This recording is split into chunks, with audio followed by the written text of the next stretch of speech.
You seek to cage the uncagable, to subdue the storm, where you seek to take up your knife against the lightning. What choice do we have? Is it that or be consumed? Her laugh was short. He told me that shadow consumes, and what is he but living shadow? God or not, I can tell it is his nature to consume, and carrion crow will not survive him. I say you kill him now while we have the chance, or one day you will look up Okoa and find it is too late. Voices rose up to them from the camp below, a song low and mournful. Okoa recognized it as one of the lamentations from the Night of Knives, a prayer of loss, a cry to their god for justice. Okoa tried to convince himself that the Oda Sado had indeed brought carrion crow their longed-for justice, but surely justice did not look like what he had seen on Sun Rock. He remembered Meka's words from earlier. We are a people with hope once again, and the Oda Sado has brought us that. Not you, not your matron. And Okoa doubted everything.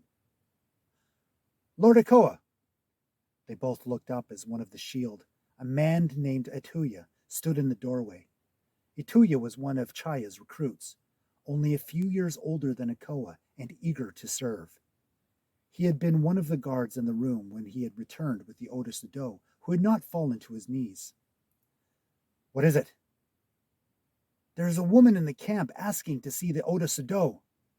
Okoa laughed dryly. Gods, man, there are 500 people out there who want to see the Oda Sado.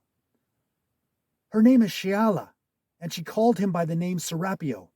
She said she was the captain of the boat that brought him here. She said he would know her, that she knows him, and he would know it was her. He opened his hand, holding his palm out. On it sat a delicate wood carving of a mermaid. She said to show him this. The siblings exchanged a look, words said between them without speaking. Okoa took the carving and slipped it into his pocket. Find the Shiala, immediately. Use whatever shield you need. I'm right behind you. Go!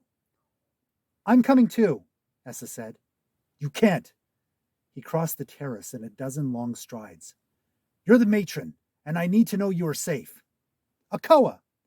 She followed him into the hall, warning in her voice.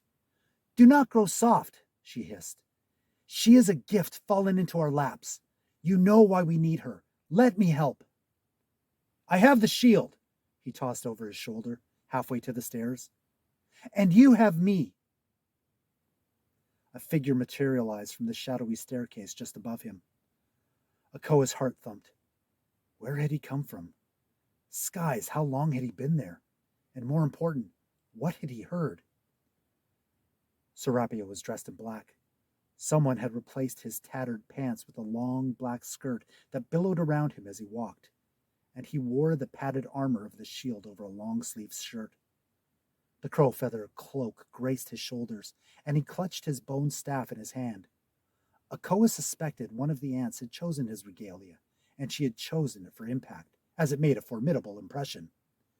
If Shiala is here, I must find her.